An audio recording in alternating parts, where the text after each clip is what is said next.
आपने अक्सर देखा होगा कि ट्रक के पीछे लिखा होता है बेटी बचाओ बेटी पढ़ाओ। लेकिन अब लोग कह रहे हैं कि 2025 ऐसा है कि उसके बाद एक दूसरा नारा लगने लगा कि भाई बेटा बचाओ। और ऐसे कई केस थे, ऐसे कई हीनियस क्राइम थे जो पुरुषों के खिलाफ हुए, जो ऐसे मर्डर थे जिसने सबको झकझोर दिया। फिर ऐसे कई सुसाइड केस और ऐसे इतने केसेस थे जिसमें पता चला कि भाई पुरुषों के साथ भी अन्याय होता है, कहीं ना कहीं उनके साथ भी जो क्राइम रेट है वो बढ़ रहा है, लेकिन उसके बारे में ज़्यादा चर्चा नहीं होती। लेकिन इस बार मीडिया लाइमलाइट में बना रहा। इतने सारे केसेस हैं जिसके बारे में अगर हम गिनती शुरू करें तो कम पड़ जाएगा और हमें ये वीडियो बहुत कम पड़ जाएगी, 2 घंटे बना सकते हैं। लेकिन शुरुआत करते हैं कुछ केसेस की जो टॉप में। अगर पहला नंबर पे कोई केस है तो कौन सा है आपके हिसाब से? साल 2025 में जिस केस ने सबसे ज़्यादा तहलका मचाया और मर्दों के अंदर जो एक डर, दहशत, खौफ का जो एक शुरुआत हुई नीले ड्रम से, यानी कि मेरठ का सौरभ और मुस्कान केस।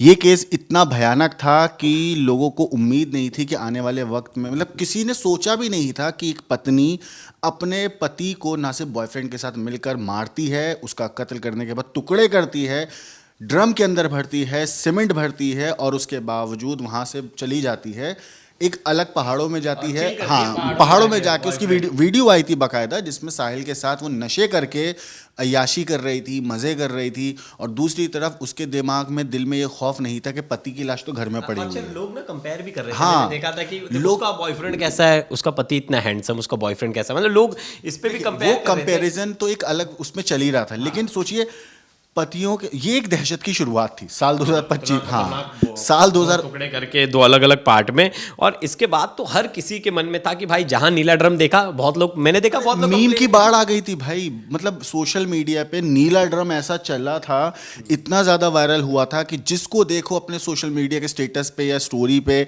नीले ड्रम से रिलेटेड कुछ ना कुछ लगा। बल्कि एक मजाकिया तौर पे भी एक शुरुआत हुई कि लोगों ने अपने दोस्तों की शादी में जा रहे हैं तो वहाँ पे नीला ड्रम गिफ्ट कर रहे हैं। अच्छा, शादी से याद आ गया, दूसरे नंबर पे हम उस केस को रखेंगे, सोनम रघुवंशी। मतलब शादी के, हनीमून से डर हाँ, गया। शादी में भाई लोग मजाक उड़ा रहे हैं, बोलते हैं हनीमून पे जाना है भाई, दोस्त को साथ में लेके जाना, पूरी प्लानिंग बता के जाना, वीडियो कॉल पे रहना। एक तो ये आया था कि एक लड़का है, शादी होने वाली है और शादी से कुछ हफ्ते पहले वो एक सेल्फ डिफेंस की ट्रेनिंग ले रहा है, तो उसका दोस्त पूछता है कि तुम ऐसा क्यों कर रहे हो? अरे मुझे शादी के बाद हनीमून पे जा रहा है ना, तो कुछ भी हो सकता है। मतलब लोगों ने इन चीज़ों में भी मजाकिया तौर पे ह्यूमर निकाला और उस पर रील्स बनानी शुरू करी। हालांकि सोनम केस अपने आप में कई ऐसी पेचीदगी लेकर आया था कि शुरुआत में समझ में ही नहीं आ रहा था कि हुआ क्या है ये केस। अच्छा, शुरुआत में तो हम लोग सोच रहे थे उसके साथ बहुत गलत हुआ, और मुझे याद है शमसर भी बोल रहे थे कि यार कैसे भी वो बच्ची मिल जाए और उसका पति मिल जाए, क्योंकि हर किसी को लग रहा था कि भाई वो दोनों गायब हो गए, उनको किसी ने किडनैप कर लिया, पहाड़ों में उसे किसी ने मार दिया। हम लोग कौन कौन से एंगल अलग अलग थ्योरीज बन रही थी। शुरुआत में मैंने ही एक एंगल निकाला था कि बांग्लादेश में से उसे किडनैप तक नहीं कर लिया गया,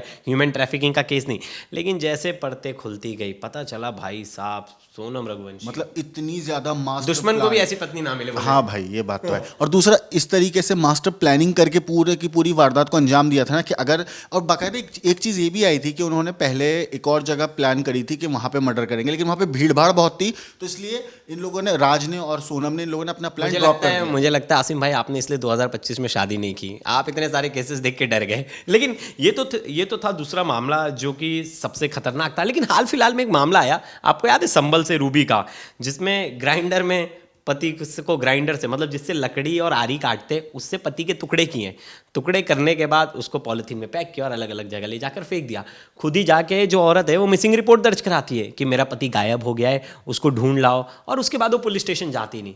लेकिन खैर पुलिस को अचानक से एक दिन रिपोर्ट मिलती है कि एक डेड बॉडी की, लाश की एक पार्ट पड़ा है, उसमें उस लड़के का नाम लिखा होता है, उसके नाम हाथ में लिखा होता है राहुल। उससे पुलिस केस को इन्वेस्टिगेट करती है, फिर जाके पता चलता है भाई ये केस भी तो मर्डर का, और पत्नी ने इतनी बेरहमी से मारा अपने बॉयफ्रेंड के साथ मिलके। ये भी हैरान करने वाला था, अगर वो टैटू नहीं मिलता तो पता ही नहीं चलता। इससे ज़्यादा हैरान करने वाला केस आया था दिल्ली के उत्तम नगर से, जहाँ पे अपने हस्बैंड को मारते टाइम पे, मर्डर करते टाइम पे बीवी ने लाइव कमेंट्री करी थी इंस्टाग्राम पे। मतलब वो आप सोचिए कि, और वो दूसरा उसका अपने देवर से रिलेशनशिप था। सोचिए अपने हस्बैंड का मर्डर करते वक्त वो अपने देवर से, जो उसका बॉयफ्रेंड है, अपने आशिक से पूछ रही है उसे, मतलब एक एक चीज़ बता रही है कि अब ये हो रहा है, सांसें रुक रही हैं, बॉडी ठंडी हो रही, मतलब एक एक चीज़ उसने बाकायदा डिटेल में बताई। और फिर खैर उसी डिटेलिंग की वजह से भी वो पकड़ी भी गई थी। हाँ, चैट थे उसके देवर के साथ, उसके चैट थे, फिर घर वालों ने कंप्लेंट की, बहुत सारी चीज़ें हुई जिसमें चीज़ें निकल कर सामने आई। और एक केस और था शादी के बाद शगुन।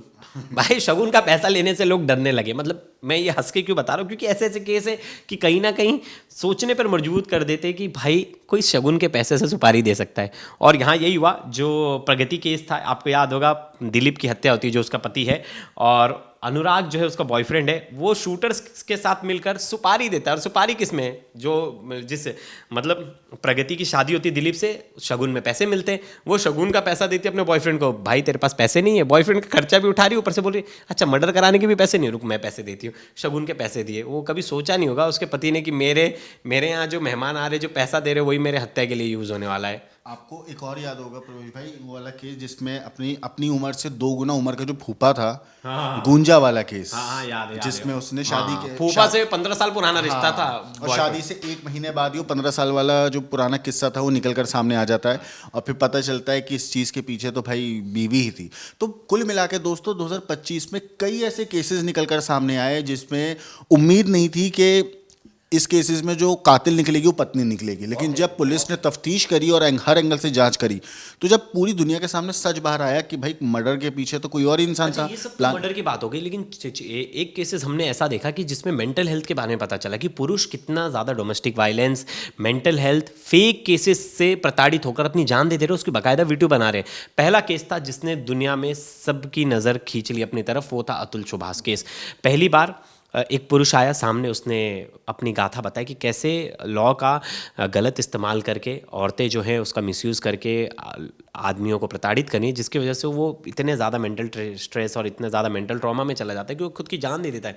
बाकायदा 1 घंटे की वीडियो बनाता है, और वो ऐसा नहीं था कि पुरुषों के साथ डोमेस्टिक वायलेंस के केस या ऐसे कोई केस नहीं होते, लेकिन क्या है, ये केस पर कभी किसी का ध्यान ही नहीं किया क्योंकि किसी ने रिपोर्ट करना नहीं शुरू की। अब बेचारे पुरुष इतने निराश हो गए कि मरने से पहले हर कोई वीडियो बना रहा है। और ये पहला केस नहीं था, मुझे याद है आगरा वाला भी था, आगरा वाला केस था, वो भी बड़ा फेमस था, मानव का केस। मानव की बहन से मेरी बात भी हुई थी, और पता चला था कि कितना ज़्यादा वो जो औरत है अपने बॉयफ्रेंड से शादी के बाद भी बात कर रही है, अपने पति को चीट कर रही है, वो इतना स्ट्रेस में चला जाता है, उसको धमकी देती कि तेरे घर वालों को फंसा दूंगी, जिसके बाद वो अपनी जान दे देता है। तो ऐसे केसेस भी थे जिसमें पता चला कि कैसे फर्जी तरीके से घर वालों को ब्लैकमेल, धमकी दिया जा रहा था। एक चीज़ और इसमें, जो अब अतुल सुभाष के केस की हम बात कर रहे हैं, उस केस में जो अभी हाल फिलहाल में अतुल सुभाष के जो भाई हैं उनसे मुलाकात हुई थी, जब हम लोग लोधी रोड गए थे एक इवेंट पे, तो वहाँ पे उनसे मुलाकात हुई थी दोस्तों। तो उनसे पूछा गया था कि अभी केस में क्या अपडेट है, तो उन्होंने बताया कि केस की तारीख उस टाइम पे दिसंबर में ही पड़नी थी, है ना। तो लेकिन उन्होंने एक चीज़ और बोली कि अगर हमारे भाई को इंसाफ नहीं मिला तो जो उनकी अस्थियाँ हैं वो अभी तक उन्होंने विसर्जित नहीं करी हैं, और उनका ये कहना है कि जिस दिन हमें इंसाफ मिलेगा हम अपने भाई की अस्थियाँ उस दिन विसर्जन करेंगे।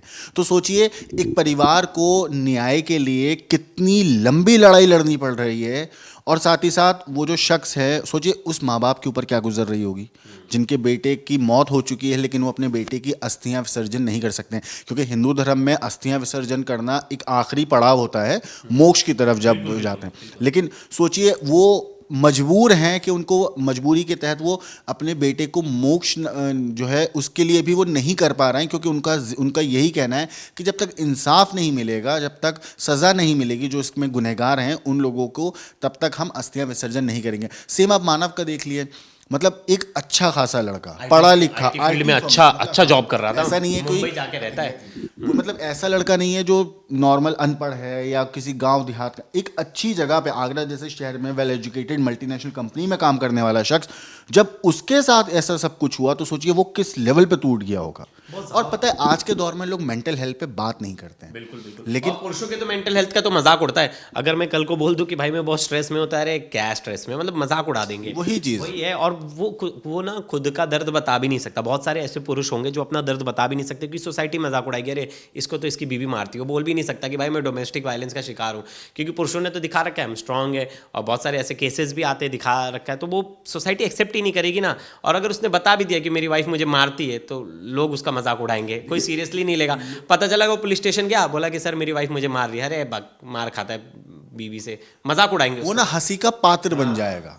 और मतलब लोग उस पर जोक्स करेंगे, हंसी मजाक, भले ही सामने बोले कि उसको तसल्ली दे, लेकिन पीठ पीछे जो है ना उसका उस लेवल पे मजाक बनाया जाएगा। और जब उस बात उसको पता चलेगी तो ऑलरेडी एक इंसान परेशान है, और उस परेशानी की हालत में जब उसे ये सब चीज़ें पता चलेंगी तो वो और ज़्यादा टूट जाएगा। और लेकिन लोग इसे नहीं समझते।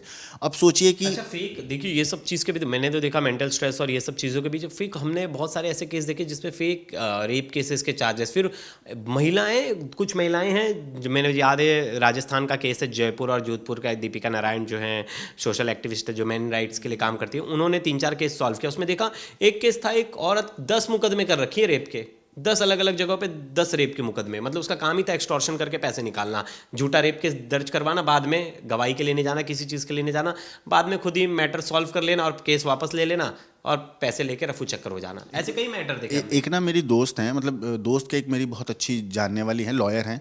तो रिसेंटली मैं उनसे ऐसी एक बात हो रही थी, तो उन्होंने केस बताया कि एक पत्नी ने अपने पति के ऊपर झूठा रेप, अपने ससुर के ऊपर झूठा रेप केस दायर किया। लेकिन वो पता है रेप केस सॉल्व कैसे हुआ, पता कैसे चला कि वो महिला झूठ बोल रही है। जब वो महिला ने आरोप लगाया कोर्ट के अंदर कि मेरे ससुर ने मेरे साथ छेड़खानी करी है, मेरे गलत तरीके से छूने की कोशिश करी है, तो पता चल रहा था कि उस टाइम पे वो जब जो टाइम और डेट उसने अपने हस्बैंड को बताई थी, उस टाइम पे वो अपने हस्बैंड से व्हाट्सएप पे चैट कर रही थी। और क्योंकि उस टाइम पे उसका हस्बैंड अपने दोस्तों के साथ किसी ट्रैकिंग ट्रिप पे बाहर गया हुआ था, तो उसको हस्बैंड को अंदाज़ा नहीं था। तो महिला ने बचने के लिए और अपना केस, जो उसका डाइवोर्स केस जाती थी सॉल्व जल्दी हो जाए, उस केस में अपने ससुर को फंसाने के लिए उसने इस तरीके से चाल चली। लेकिन हस्बैंड के पास पूरी व्हाट्सएप चैट थी जिसमें वो बता रही थी कि अब मैं मॉल में हूँ, अब मैं ऐसे कैब कर रही हूँ, उसमें चैटिंग कर रही है। और सेम वही टाइम पे वो महिला बता रही थी कि मेरे ससुर ने मेरा रेप किया। अदालत में ये बात पकड़ी गई। जब पकड़ी गई तो फिर अदालत ने साफ किया कि ये तो आप गलत झूठा केस कर रहे थे। तब जाके केस अलग लेवल पे पहुंचा, फिर हुई। लेकिन बात यह है कि महिलाएं आज के दौर में कई ऐसे केसेस सामने आए हैं जिसमें महिलाओं ने डायरेक्टली टारगेट किया है हस्बैंड। बिल्कुल। और अच्छे देखिए रिपोर्टिंग का भी ना स्तर बदल गया। क्या हुआ कि पहले ना जेंडर स्पेसिफिक अगर कोई क्राइम होता था ना तो उसमें लोग डरते थे, अरे यार औरत ने क्राइम किया है, तो उसको ज़्यादा बताते ही नहीं थे। फिर सोचते थे हमें नैरेटिव सेट कर दिया जाएगा कि तुम औरत विरोधी हो, महिला विरोधी हो, तो तुम वो एक नैरेटिव सेट हो जाएगा। लेकिन इस वीडियो पे भी हमें कई लोग आएंगे जो इस वीडियो पे भी हमें बोलेंगे। बिल्कुल बिल्कुल। और मैं अगली वीडियो जो बनाने वाला हूँ अश्विनी के साथ, उसमें मैं बताऊंगा कि पुरुषों ने कितना क्राइम किया है। लेकिन क्या था कि एक नैरेटिव सेट कर दिया था, कोई बोल ही नहीं सकता था, कोई पॉइंट रेज नहीं कर सकता था। जैसे मुझे बनारस का गैंगरेप केस याद है, उसमें बताया गया कि लड़की के साथ कितने समय तक उसको लेके घूमा जा रहा था, उसके साथ गैंगरेप किया। तो उसमें कुछ पॉइंट्स जो थे हमने पॉइंट्स खड़े किए थे, लेकिन पता चला बाद में वो केस ही गलत था। हाँ पता चला वो स्नैपचैट यूज़ करी, इंस्टाग्राम यूज़ करी, और उस टाइम पे वो मोबाइल फ़ोन यूज़ कर रही है और वो कह रही है कि मुझे यूज़ नहीं। तो बहुत सारे ऐसे पॉइंट्स थे, लोग जो थे और जर्नलिस्ट पॉइंट्स रेज करने के लिए भी हिचकिचाते थे। लेकिन हम यंग जर्नलिस्ट हैं, हमें जो सच फैक्ट्स मिलेंगे वो हम वो फैक्ट्स रखेंगे ना, उसमें कोई देरी करेंगे। और इसमें बहुत सारे एक्टिविस्ट थे जो खुलकर सोशल मीडिया पर लिखना शुरू किए कि पुरुषों के खिलाफ भी क्राइम हो रहा है। और मैं उन सब जो मैन राइट्स एक्टिविस्ट जितने भी हैं, उसमें महिलाएं सबसे पहले नंबर पे आती है जो खुलकर लिखना शुरू की। मैंने बहुत सारे केस, मैंने 3-4 केसेस तो मुझे याद है, दीपिका के ही केस मैंने उठाए थे, दीपिका नारायण के, फिर 2-3 और जो फीमेल मेंस राइट एक्टिविस्ट हैं उनसे केस उठाए। क्योंकि पुरुष के लिए आवाज़ उठाता तो कोई नहीं सुनता था। कुछ महिलाएं जब साथ आगे बताने लगी कि भाई पुरुषों के साथ भी अन्याय हो रहा है, उनकी भी कोई सुन लो। फिर आपको याद होगा अभी कुछ ही दिन पहले विधानसभा में लोकसभा में एक बिल पेश हुआ है मेंस राइट्स के लिए। तो देखते हैं उसमें क्या कुछ होता है। लेकिन देखिए क्राइम तो दोनों तरफ हो रहा है। पहले क्राइम रिपोर्ट होता था, अब पहले क्राइम इतना रिपोर्ट ही नहीं होता था क्योंकि लोग बताते नहीं थे। अब क्राइम खुलकर सामने आ रहा है। हम देख रहे हैं कि पति भी जो है उसके साथ भी डोमेस्टिक वायलेंस हो रहा है, लड़कों के साथ भी मेंटल हेल्थ हरासमेंट हो रहा है। हमने देखा एक लॉ को लेके बहस छिड़ गई 69 आईपीसी बीएनएस की धारा जो 69 है उसको लेकर, कि अगर किसी महिला ने के साथ अगर आपने वादा किया कि आप उससे शादी करोगे, आप उससे शादी नहीं कर रहे हो, तो बाद में वो आपके ऊपर रेप चार्जेस, मतलब आपने शादी का वादा करके अगर उससे आपने फिजिकल रिलेशन बना लिया तो आप पे वो रेप केस डाल सकती है कि इसने मेरा फ़ायदा उठाया और मेरे से इसने फ़ायदा लेकर मुझे छोड़ दिया। मतलब ये केस था कि तो उसमें रेप केस के चार्जेस। ये पता है अभी हाल फिलहाल उसमें बहुत लोगों ने सवाल उठाया कि भाई फ़ायदा तो लड़कों का भी उठता है। बहुत लड़कियां शादी का वादा करती हैं, उनके साल कई साल रहती हैं, बाद में उनसे शादी नहीं करती, वो बेचारा मेंटल स्ट्रेस में चला जाता है, अपना दुख वो किसी के सामने रो नहीं पाता। फिर ऐसे ही सेम था, अगर वर्किंग प्लेस में किसी महिला के साथ ऐसा कुछ हो रहा है, आप उसको जॉब का ऑफर दे रहे हो, बाद में आप उसके साथ सेक्सुअल रिलेशन बना रहे हो, कुछ भी कर रहे हो, बाद में आप उसको तो किसी चीज़ का लालच देके कर रहे हो, पैसे वैसे किसी भी चीज़ का, तो उसमें भी महिलाएं जो है वो केस दर्ज करवा सकती है। लेकिन पुरुषों के लिए नहीं, मतलब पुरुषों के साथ तो होता ही नहीं, लड़कों के साथ तो कोई इस तरह का फ़ायदा लेता ही नहीं, मतलब लड़कों को कोई बोलता नहीं कि भाई मैं तुमसे शादी करूंगी और बाद में वो उससे शादी कर ही लेती। तो मतलब ये ऐसे ऐसे केसेस थे जिसको लेकर भी डिस्कशन शुरू हुआ कि लॉ में भी थोड़े चेंजेस आने चाहिए, तो और इससे कानून को लेकर बहुत ज़्यादा चर्चा हुई। तो ये सब जो पॉइंट्स थे, प्रवेश में एक ना Pradeep Kumar Kesarwani versus state of Uttar Pradesh आया था, एक केस हुआ था जिसमें बेसिकली केस क्या था, ये कि एक महिला ने एक शख्स के ऊपर रेप केस का आरोप लगाया, लेकिन कोर्ट ने ना वो केस को स्क्वॉश कर दिया था। और उसके पीछे रीज़न ये था, असल में महिला ने आरोप लगाया कि मेरा ज़बरदस्ती रेप किया है, कई चीज़ें उसने जिक्र करी उस चीज़ों में, लेकिन कोर्ट ने एक चीज़ में इसमें बोला कि अगर लॉन्ग टर्म तक आप रिलेशनशिप में हो तो फिर आप उसको क्या कहते हैं, रेप केस में आप अगर मान लीजिए दो लड़का लड़की काफ़ी लंबे वक्त से रिलेशनशिप में रहे हैं, तो और फिर उसके बाद उन दोनों का रिलेशनशिप नहीं चला और फिर किसी वजह से ब्रेकअप हो जाता है, तो आप उसको बेसिकली रेप की कैटेगरी में नहीं रख सकते हो। बिल्कुल। तो ये चीज़ जो है ना, अभी देखिए अब क्या हो रहा है, सोशल मीडिया के दौर में लोग अपनी बात खुलकर सामने रख पा रहे हैं, तो इस वजह से इस टाइप के जो केसेस होते हैं वो हमारे सामने भी आ रहे हैं। अब जैसे मेरठ के, मुझे लगता है गर्लफ्रेंड बॉयफ्रेंड वाला जो है सीन है, उसमें जब दोनों प्यार मोहब्बत कर रहे हैं, तो मुझे लगता है एक ऑनलाइन कंसेंट फॉर्म होना चाहिए। हाँ, एक ऐप निकाल देना चाहिए कि जिस समय जा रहे कंसेंट फॉर्म दोनों फिल कर दे, कि बाद में जाके अगर वो महिला लड़की बोल भी देती कि मेरी उस टाइम पे मर्जी नहीं थी, तो वो बता सके भाई खुद के लिए क्या एविडेंस देगा, महिला ने बोल दिया वही काफ़ी है उसके लिए, तो वो लड़का बेचारा एविडेंस कहाँ से पेश करेगा। तो इसका तो दुरुपयोग भी बहुत ज़्यादा हो रहा है। बल्कि ये चीज़ ना मैरिटल रेप केस में भी होती है कि हर बार हस्बैंड अपनी वाइफ का कंसेंट थोड़ी ले सकता है, और अगर कंसेंट ले, मतलब हर बार कंसेंट नहीं ले सकता है। मैं पहले क्लियर कर दूं मैं किस फॉर्म में बोल रहा हूँ, कि हर बार कंसेंट का मतलब ये है कि वो कोई प्रूफ थोड़ी लेगा, एग्जैक्टली कैसे करेगा, उसके व्हाट्सएप पे थोड़ी कंसेंट लेगा कि भाई मैंने अपनी वाइफ से कंसेंट लिया है, देखो इस टाइम पे, तो वो प्रूफ नहीं कर सकता है आप उस चीज़। ऐसे बहुत सारे केसेस है बॉयफ्रेंड गर्लफ्रेंड, तो ये ना बड़ा सिचुएशन जो है ना, बड़ा उसको मतलब उस सिचुएशन को ना बड़ा खराब कर देखिए कंसेंट की बात जब आती है, वाइफ ने बोला कि मैंने कंसेंट नहीं दिया था, हस्बैंड ने मेरा रेप किया, तो अब बात यह है कि हस्बैंड कैसे प्रूव करेगा कि उसने कंसेंट लिया था। पॉइंट वही है ना, वही है। इसलिए नहीं, मैरिटल रेप को तो देखियो अभी कंसीडर उतना नहीं किया गया है, क्योंकि ना मैरिटल रेप पे कोई लॉ नहीं है ठीक से, तो इसमें इस वजह से थोड़ा, अब क्या हुआ था, अब मैरिटल रेप पे लॉ नहीं था, तो पहले क्या होता था, अननेचुरल सेक्स वाली जो कैटेगरी थी ना, उसमें रेप केस दर्ज करवाते थे कि मेरे साथ इसने अननेचुरल सेक्स किया, लेकिन अभी जो नई BNS की धारा है उसमें से अननेचुरल सेक्स वाला जो सेगमेंट है वही हटा दिया गया है, और उसमें मैरिटल रेप को भी रेप कैटेगरी से बाहर रख दिया। हाँ, तो फिर ऐसे में, लेकिन ऐसा नहीं है, महिलाओं के पास मैरिटल रेप के अलावा भी इसमें कई और चीज़ें हैं, डोमेस्टिक वायलेंस के एक्ट में अलग अलग तरीके से ऐसी हैं जिसमें सज़ा हो सकती है। मुझे तो लगता है अभी पुरुषों के लिए कोई लॉ नहीं है, मतलब पुरुषों के साथ कोई अन्याय नहीं हो रहा है, ये सब तो जो खबरें हैं वो सब तो ऐसी आ रही हैं, और पुरुषों के खिलाफ आसिम भाई अन्याय नहीं होता।